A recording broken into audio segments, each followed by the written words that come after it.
Hello viewers, আসসালামু আলাইকুম। আশা করি সবাই ভালো আছেন।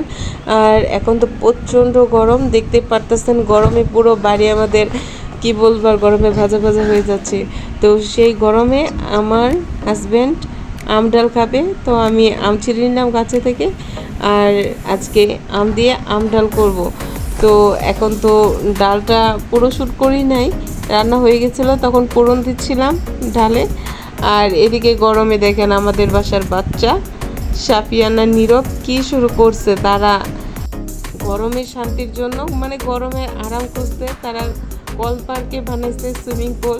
তো আমি খুব এনজয় করছিলাম, শ্যুটও করছিলাম আমি ঘরের ভেতর থেকে। ওরা জানে না যে শ্যুট করতেছি আমি, তো অনেক এনজয় করতেছিলাম। সাঁতার কাটতেছে। আর যাই হোক, আমারও ছোটোবেলার কথা মনে পড়লো। তো সাহেব তো নামাজ পড়ার জন্য রেডি, গোসল করে এখন নীরবকে ডাকতে যেতেছে। তো একাই মসজিদে চলে গেছে সাফিয়ান।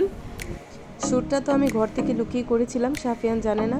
তো ওইদিকে আমার রান্নাও হয়ে গেছে। আমি প্রেশার কুকারে গরুর মাংস রেখে গিয়েছিলাম। আর বাইরে তো প্রচণ্ড রোদ। সানা বসে কেক খাচ্ছে, কেকটা দিয়েছে তার চাচিমা তো তাকে খুবই ভালোবাসে। তো এদিকে আমার রান্না বান্নাও কমপ্লিট আলহামদুলিল্লাহ, আমি টেবিলে সাজিয়ে নিয়েছি। আর তারপরে তো চলে গেলাম একদম বিকালে আমরা সবাই বাইরে বসে আড্ডা দিচ্ছিলাম। তো যখন আমি আসতেছি তখন আমার বাসুরের মেয়ে ওর বান্ধবীকে বলতেছিল যে মামুনির চ্যানেলটা কিন্তু সাবস্ক্রাইব করে দিস। তো এই জিনিসটা আমার অনেক ভালো লাগছে। আসলে সত্যি কথা বলতে মেয়েদের বিয়ের পরে যে শ্বশুরবাড়িকে পরের বাড়ি বলা হয়, এটা সম্পূর্ণ ভুল। আসলে শ্বশুরবাড়ি আসল বাড়ি। আপন করে রাখতে জানলে আর থাকতে জানলে সব কিছুই আপন। তো অনেক ভালোবাসি আম্মা তোমায়।